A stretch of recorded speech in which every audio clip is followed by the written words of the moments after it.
In normal circumstances, I wouldn't be so quick to do a follow-up video on such recent news, but in this case I think it's important to get my more in-depth thoughts out there. I want to talk about the DLC leak. Now, this is a very relevant leak. Basically, when you go into the memory of the game files of Jump Force, you can see every character listed. Among those characters, more notably after the story mode only characters, there is a list of 9 characters. Those characters are Seto Kaiba, Toshiro, Biscuit, All Might, Boo, Bakugo, Madara, Grimmjow, and Law. And people aren't happy about it. I mentioned that in my previous video, but now that everyone's had a night to calm down, everyone's had a good night rest, I think it's time to talk about the DLC in more detail. First of all, let's address the lack of additional series. I think almost everybody had additional series in their prediction list.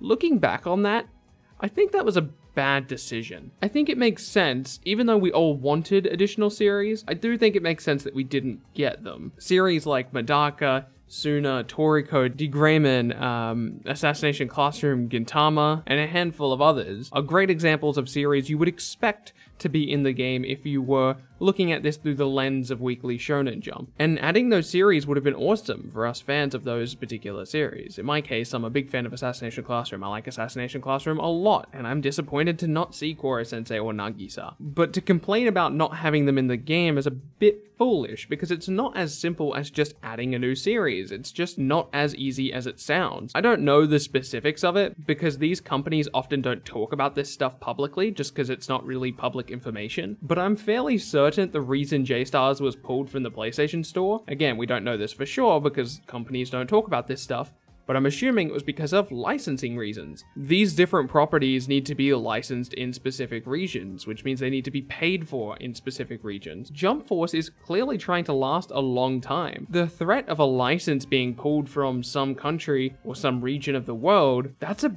big threat. That's likely why we don't have Jump Stadium in the West right now. So while I completely understand the frustration of not having a certain character in the game, like for example, Medaka, or Assassination Classroom, or Degreymon, or Toriko, or Tsuna, or Gintama, you have to recognize it's just not as simple as saying Medaka should have been in instead of Biscuit. So with that in mind, throughout the rest of this video, let's assume we were never going to get any additional series. Because again, they would have had to have maintained more licenses. So again, just focus on the primary thing, which is the series already in the game. Let's go through each of the DLC that was announced. We'll talk about them a little bit and see if we could come up with better spots. Seto Kaiba from Yu-Gi-Oh! Kaiba is somewhat of an icon. Yu-Gi-Oh! Is a much more popular franchise than people give it credit for. Yugi Moto's reveal to this day is the second highest viewed character reveal on YouTube. It's only being beaten by Asta and Deku, which are the new big franchises. Obviously, it's impossible for me to get concrete numbers on this, but I guarantee you a lot of people started following Jump Force because of Yugi. Heck, I'm one of them. The same thing will happen for Kaiba when he's revealed, I promise you. People will go buy this game to play Kaiba. The reason for that is because not only is Yu-Gi-Oh! An anime, but it is a card game. There are people connected to the Seto Kaiba character who aren't necessarily connected to anime, so they will be more interested in this title than they would have been otherwise if Seto Kaiba's in the game. So he makes perfect sense as a DLC character. As soon as Kaiba's brought up in this type of conversation, immediately the question comes up, which is, how would Kaiba even work? And I'm actually thinking about doing a video on that pretty soon, so if you want to see that, let me know in the comments. Toshiro, Hitsugaya, and Grimmjow from Bleach. I'm going to group these two together because in all honesty, I have a lack of knowledge of the series, so I'm going to be saying fairly vague things as I talk about them. But to my understanding, these characters are pretty much the most popular additional Bleach characters they could have gone with, other than maybe Yuha, but Yuha's not even been animated before. So of the anime-only characters, these would have been the characters they would have went with almost undoubtedly. The most recent character poll, or popularity poll I should say, whilst it was quite some time ago, it was all the way back in chapter 301, which is less than half of the series, Hitsugaya and Grimmjow were on the top of that character poll, other than Ichigo and Rukia, but obviously they're both already in the game. I could have also have seen them doing Yoruichi, but Yoruichi's items are already in the game, so she was out of the running. Boo from Dragon Ball. We don't know which Boo they're going with. I'm going to assume it's going to be Kid Boo in order to complete that kind of trinity of villains from the original Dragon Ball series. I've heard some people say that they wanted Goku Black, or they wanted Hit, or they wanted Beerus, but those are Dragon Ball Super characters,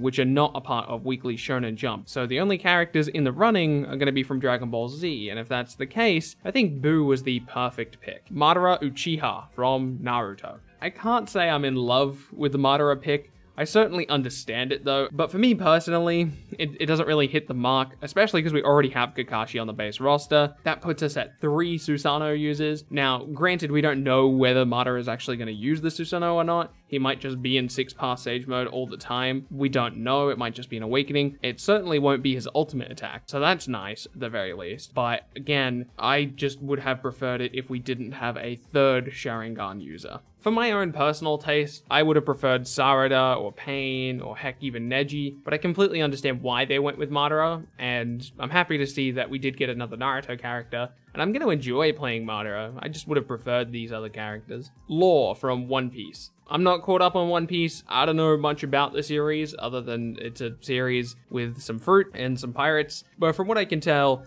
One Piece fans seem to be very happy with Lore as a additional One Piece character, and aesthetically, without knowing much about the character, he seems pretty cool. I've heard what his power does, and that's pretty awesome.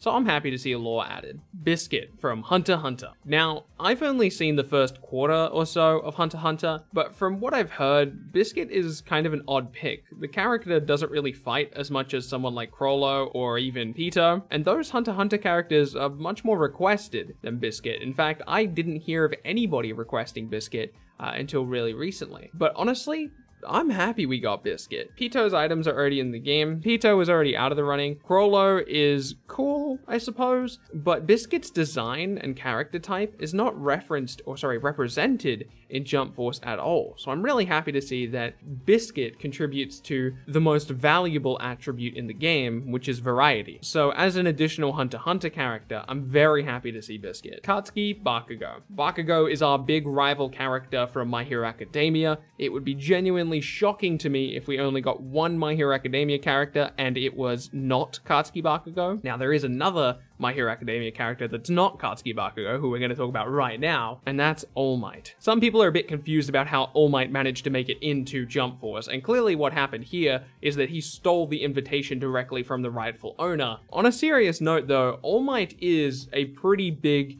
genuine surprise, especially when you consider that the version of Deku we have in game right now is Season 4 Deku. And Season 4 All Might is, listen, it should have been Uraraka. Especially when we're talking Season 4. Uraraka is much more present in the story than even Bakugo, let alone All Might. Alright, I need to take a step back, relax. All Might it's a fine pick. I think the logic behind putting All Might in this game over any other My Hero Academia character is that this is kind of the last time you can get away with doing it. Think about where My Hero Academia is going to be in 5 or even 2 years. All Might's character won't be in a state where you can justify putting him in a game like this. This is probably his only opportunity to make it into this type of crossover game. So with that in mind, I'm perfectly okay with him getting a slot, but I do wish it was some other characters that I would have preferred, especially if you sample from My Hero Academia. I think you can come up with better characters, but at the end of the day, I'm still going to enjoy playing All Might, so I'm not too upset about it. I just wish if we were going to get All Might, it wasn't in our first and potentially only DLC season. Now you've seen my thoughts on each character. Let's discuss who didn't make it, who I thought had a pretty decent chance, and kind of feels like a bit of a snub. Yuno, Giorno, Hiei, Meruem, and Sarada. These are the characters who were connected to the series that are already in the game, who I thought had a pretty decent chance, but didn't end up making it. For the sake of the roster number count, I get why they didn't have Sarada, because they're kind of counting Naruto and Boruto as the same thing. They're kind of counting the Naruto franchise as a thing, and then Naruto Shippuden as a separate thing, and then Boruto as a separate thing, but they're both a part of the Naruto franchise, so they kind of count as the same roster. So it makes sense that we didn't get Sarada because we got Madara instead, which sadly I kind of saw coming a mile away. If we were going to get another Naruto franchise character, it was almost definitely going to be Madara before it was Sarada. No additional JoJo rep is kind of surprising to me. I expected it to be Giorno if we did get one, but we didn't get one. Although I suppose I shouldn't be too shocked. After all, the JoJo's roster was the last roster to be revealed in Jump Force. That being said, I do think if they did a second season, they would very heavily prioritize not only Giorno, but possibly even Josuke as well, just to get all the JoJo in there. Well, not all of the JoJo, but all of like that generation of JoJo people. But the biggest snub of all on this roster, I think, is Yuno. Black Clover does really well here in the West and Japan, and considering that, where is Yuno? It kind of sucks too, because Yuno is a character that has a very interesting aesthetic. We don't have a mage character in the game. We don't have a traditional magic user. I mean, we have Asta, but aesthetically, Asta is just a warrior. We don't have a traditional mage type, somebody who casts magic. I mean, Asta kinda does magic, but not in the same way that somebody like Yuno does. And as someone who's recently fallen in love with the series, I have to say it does hurt me a little bit to not have either Noelle or Yuno as DLC. Some people are gonna blame that on All Might. I don't necessarily think that's the case, because if it was the case, I think they just would have put Yuno in the game instead. In all honesty, I think that if Yuno was going to be on this roster, he probably would have taken a slot from one of the Bleach characters before he took a slot from All Might. Clearly they wanted All Might in the game for some reason. I rationalized why I think they put him in the game. And on top of that, he's probably also going to be really valuable for marketing reasons. Although I will say it is very surprising to me to not see Yuno on this list of 9 DLC characters. Again, I feel like he would almost be definitely prioritized if they did do a season 2. Those are my thoughts on each of the 9 DLC characters and the characters who were snubbed. Let me know what you think of each of the 9 DLC characters in the comment section below. I love these types of conversations. It's kind of sad that the DLC lifecycle is already over as far as speculation's concerned. This appears to be it. That's the 9 DLC. Obviously, this could be wrong, and we could get additional information in the future that proves this list wrong. But for now, we're just going to assume, thanks to the great work of Sergio, that this is the final 9 DLC characters. If you could leave a like on the video, I'd very much appreciate it. It helps other people find it. Subscribe to keep up to date with future content. My name's been Bilbsy, and I will see you in the next video.